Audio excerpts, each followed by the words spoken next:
नमस्कार विद्यार्थी मित्र, आज आपण वर्ग 6वी या वर्गाचा गणितातील मूलभूत संबोध हा घटक आज पाहणार आहोत. त्यामध्ये प्रथम आपण बिंदूविषयी माहिती घेणार आहोत. बिंदू म्हणजे पेन किंवा पेन्सिल किंवा यांनी एखाद्या ठिकाणी काढलेला पॉईंट, काढलेला ठिपका म्हणजेच बिंदू होय. या बिंदूला इंग्रजी अक्षराप्रमाणे नावे देतात. उदाहरणार्थ, हा ए बिंदू आहे, हा एक बिंदू आहे, हा एक बिंदू आहे आणि त्याला मी नावं दिलेली आहेत ए आणि बी. तिसरा बिंदू आहे सी आणि चौथा बिंदू आहे हा डी. असे कॅपिटल अक्षराने हे बिंदू दाखवतात. नंतर नंबर 2चा पॉईंट आहे रेषाखंड. रेषाखंड म्हणजे रेषेचा तुकडा. या ठिकाणी मी प्रथम 2 बिंदू घेतलेले आहेत, सी बिंदू आणि डी बिंदू.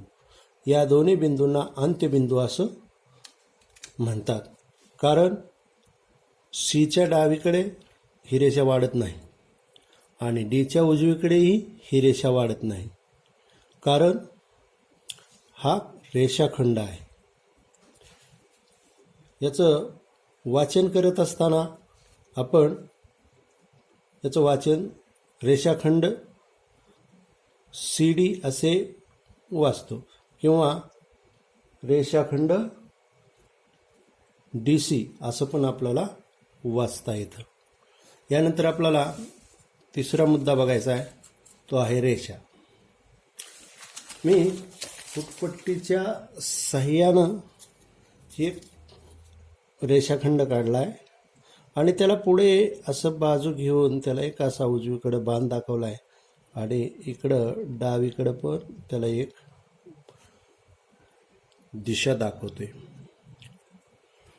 म्हणजेच रेषा ही अमाप असते, तिला लिमिट नसते, अनलिमिटेड असते. ती बी बिंदूपासून ही अगदी इथपर्यंत इथपर्यंत इथपर्यंत ही कागदावर ती इथपर्यंत जाऊ शकते, कागदाच्या खाली जाऊ शकते. एखादे मैदान आहे, जमीन आहे, तर ही बाण असाच वाढत अमर्यादित अशी लांबी याची होत असते. आणि ए बिंदूपासून देखील डावीकडं हे किती पण वाढू शकतंय, याला देखील काही मर्यादा नसते. म्हणजेच रेषेला निश्चित लांबी नाही, ती एवढीच आहे तेवढीच आहे. जसं की रेषाखंडाला मर्यादा आहे आणि रेषेला मर्यादा नसते. रेषाखंडाला 2 अंत्यबिंदू असतात आणि रेषेला अंतबिंदू नसतात. या रेषेचं वाचन आपण कसं करतो, वाचन पहा. रेषा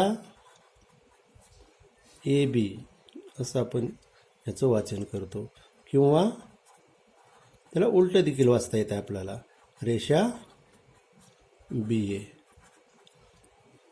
असंही आपण याचं वाचन करू शकतो.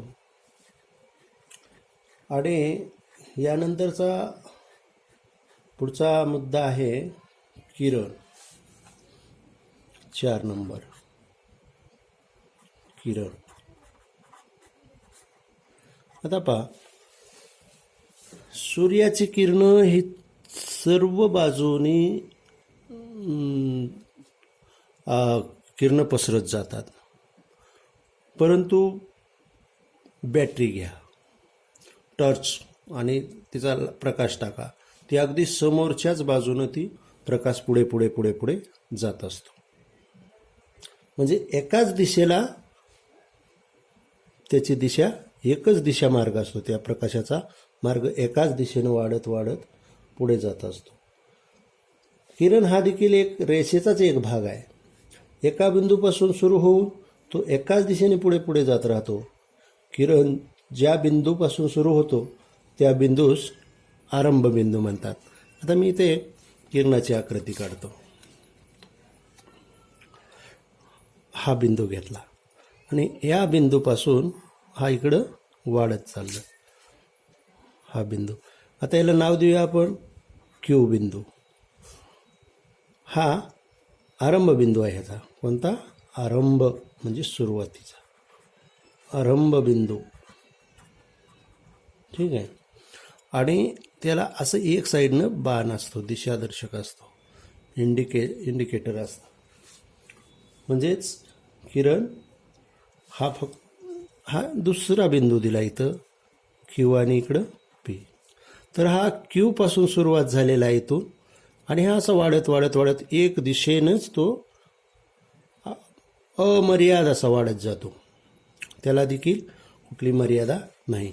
आता ह्या किरणचं वाचन कसं करतात बघा.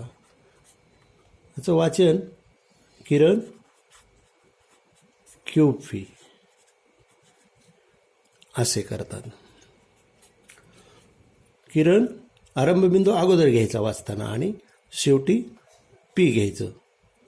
म्हणजेच वाच्याचं वाचन करत असताना किरण क्यू पी असं वाचायचं. जसं आपण रेषाखंड किंवा रेषाचं वाचन केलं की उलटं देखील वाचता येते, परंतु किरणचं वाचन असं करता येत नाही, क्यू पी असं वाचता येत नाही. त्याचं वाचन आरंभबिंदूपासूनच सुरुवात करावं लागतं. यानंतरचा घटक आहे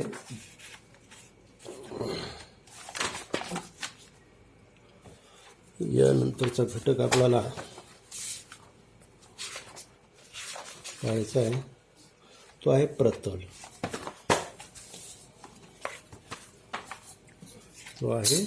प्रतल 5 नंबर.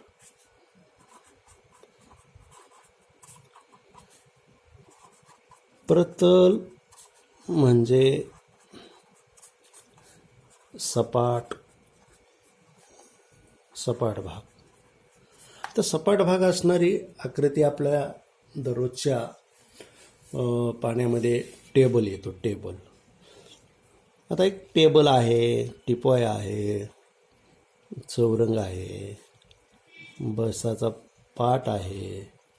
तर ह्या अशा पद्धतीची या प्रतलाची आपण एक आकृती काढूया. ही आकृती काढली. याच्या देखील बाजू अमर्याद असतात. ही बाजू पण इकडं असे कुठपर्यंत पण वाढू शकते. वरची बाजू पण इकडं कुठपर्यंत पण अमर्याद वाढू शकते. खालची बाजू पण अमर्याद वाढू शकते आणि ही पण बाजू इकडं अमर्याद वाढू शकते. परंतु आपण सोयीसाठी लिहिण्यासाठी प्रतलाला असे शक्यतो बाण आपण दाखवत नाहीत. आणखीन आपल्या लिहिण्यासाठी जी पाटी असते, वही असते, ही प्रतलाचीच उदाहरणे आहेत. यानंतर आपल्याला पुढील मुद्दा पाहायचा आहे, तो आहे 6 नंबरचा आणि समांतर रेषा. समांतर रेषा. समांतर, समान अंतर. समांतर म्हणजेच समान अंतर असलेल्या रेषा. साधा आणि सोपा आपल्याला त्याची व्याख्या करता येते. समान अंतर असलेल्या रेषा. आता बघा या वहीमध्ये पहा की आता ह्या रेषा आहेत. ही नंबर 1, नंबर 2, नंबर 3, नंबर 4, ह्या जे रेषा आहेत ही सरळ रेषा अशा चालल्या. ह्या रेषेमध्ये समान अंतर आहे की नाही? समान रेषा आहेत. प्रत्येक रेष ही 2 रेषेच्या मधलं अंतर हे समान आहे. म्हणून या रेषांना समांतर रेषा असं म्हणतात. बघा या रेषा समान आहेत, दिसतात. या रेषा समान आहेत. म्हणूनच यांना समांतर रेषा असं म्हणतात. आता ज्या समान रेषा नाहीत त्याला समांतर रेषा म्हणता येत नाही. आता एक उदाहरण बघा, या समांतर रेषेचं उदाहरण आहे. समांतर रेषा उदाहरणार्थ समांतर रेषा. आता ह्या रेषा समांतर आहेत का बघा बरं. मी काढतो, ही अशी रेषा आहे, ही अशी रेषा आहे, परत ही अशी रेषा आहे, परत त्याच्यावरून एक अशी रेषा गेली आहे, परत अशी एक रेषा गेली आहे, अशी एक रेषा गेली आहे. ह्या समांतर रेषा नाहीत. ह्या समान अंतरावरती अशा रेषा आहेत आणि ह्या रेषा ह्या समांतर अक्षरावरती नाहीत. किंवा दुसरं उदाहरण बघा, ही एक अशी रेषा गेली आहे हे, आणि दुसरी रेषा असे गेली आहे, तर ह्या देखील समांतर रेषा नाहीत. तिसऱ्या प्रकारची आपल्याला अशी रेषा मारता येते. ही रेषा अशी गेली आणि दुसरी रेषा ही इकडं अंतर लांब आहे आणि इकडं अंतर जवळ गेलं, तर ही देखील समान रेषा नाही, समांतराची रेषा नाही. तुम्हाला ती रेषा ओळखता आल्या पाहिजेत. आता ह्या दोन रेषा काढल्या मी अशा, या समांतर रेषा आहेत. या रेषा समांतर रेषा आहेत. समजलं. यानंतर शेवटचा मुद्दा आहे एकरेषीय बिंदू. 7 नंबर.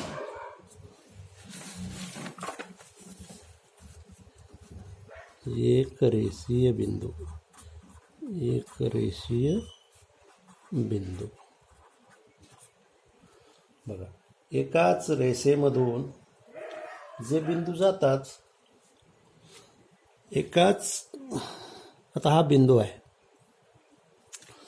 हा एक बिंदू आहे आणि याच बिंदूमधून अशी एक रेषा गेली आहे, अशी एक रेषा गेली. यामधूनच दुसरी एक रेषा गेली, ही अशी रेषा गेली. ठीक आहे. बिंदू हा, याला आपण नाव देऊ ओ. ओ बिंदूमधूनच ही एक रेषा गेली, याला नाव देऊ आपण यम, याला नाव देऊ एन. आणि अशी आणखीन एक खाली रेषा आली, ती दुसरी रेषा आहे. ही रेषा अशी रेषा आहे, हिला नाव देऊ आपण पी, आणि या खालच्याला नाव देऊ आपण यस. तर ह्या जे रेषा आहेत ह्या एकाच बिंदूमधून गेलेल्या रेषा आहेत, म्हणून याला एकरेषीय बिंदू असं म्हणतात. एकाच बिंदूमधून अनेक रेषा जातात. एकाच बिंदूमधून अनेक रेषा जातात.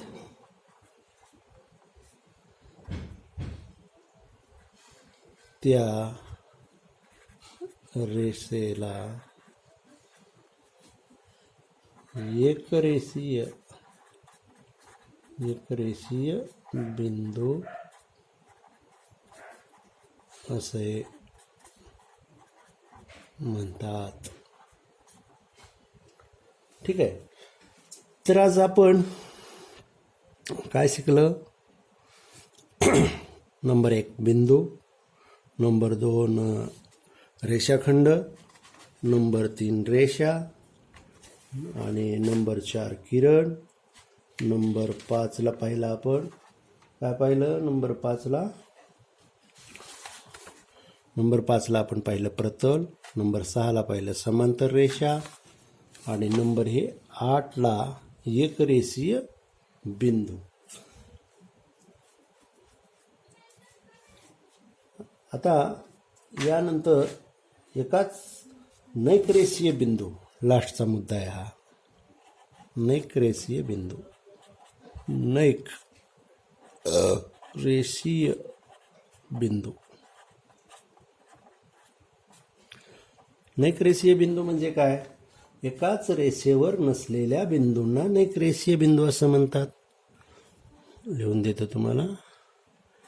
एकाच रेषेवर नसलेल्या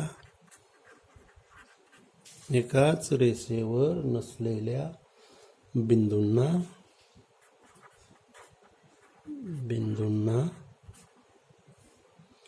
नैकरेषीय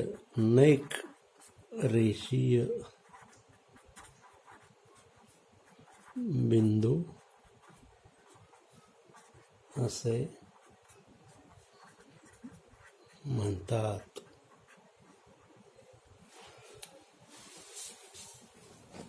आता बघा, एकाच रेषेवर ते बिंदू नाहीत, म्हणून त्याला नैकरेषीय बिंदू असं म्हणतात. नैक म्हणजे नसणे आणि रेषीय म्हणजे रेषा. एकाच रेषेत बिंदू नसणे यालाच नैकरेषीय बिंदू असे म्हणतात. उदाहरणार्थ बघा, मी एक रेषा काढतो, हे अशी, ठीक आहे. आणि या रेषेला आपण नाव देऊया. इथं या बिंदूला नाव देऊया. या बिंदूला नाव देऊ ए, दुसऱ्या बिंदूला नाव देऊ बी, तिसरा बिंदू आहे इथं, या बिंदूला नाव देऊ आपण सी, आणि चौथा बिंदू देऊया आपण, त्याला नाव देऊया डी. असे हे 4 बिंदू आहेत. आता या 4 बिंदूमधले 3 बिंदू एकाच रेषेमध्ये असतील तर त्याला एकरेषीय बिंदू म्हणतात. परंतु हे नैकरेषीय म्हणजे एकाच रेषेमध्ये 3 बिंदू एका रेषेमध्ये येतच नाहीत, फक्त हे 2च येतात. जर समजा इथं एक बिंदू असेल, इथं एक बिंदू असेल आणि इथं एक बिंदू असेल, आणि या 3 बिंदूमधून जर रेषा अशी गेली, तिन्ही बिंदूमधून जर रेषा छेदून पुढे गेली तर ह्याला एकरेषीय म्हणायचं, एकरेषीय बिंदू. आणि हे कसं आहे? नैकरेषीय. आता या आकृतीमध्ये बघा, इथं हा एम बिंदू आहे, इथं ओ बिंदू आहे आणि इथं एन बिंदू आहे. म्हणजे हे 3 बिंदू एका रेषेमधून 3 बिंदू एका सरळ रेषेत आहेत, म्हणून त्याला एकरेषीय बिंदू असं म्हणायचं असतंय. परंतु इथं एका रेषेवरती सरळ एका रेषेमध्ये 3 बिंदू कोणतेही येत नाहीत. सी ए बी हा सरळ होत नाही, बी डी ए हे देखील सरळ होत नाही, म्हणून हे ए बी सी डी हे नैकरेषीय बिंदू आहेत. समजलं? यानंतरचा भाग आपण पुढील तासिकेत घेऊया. धन्यवाद.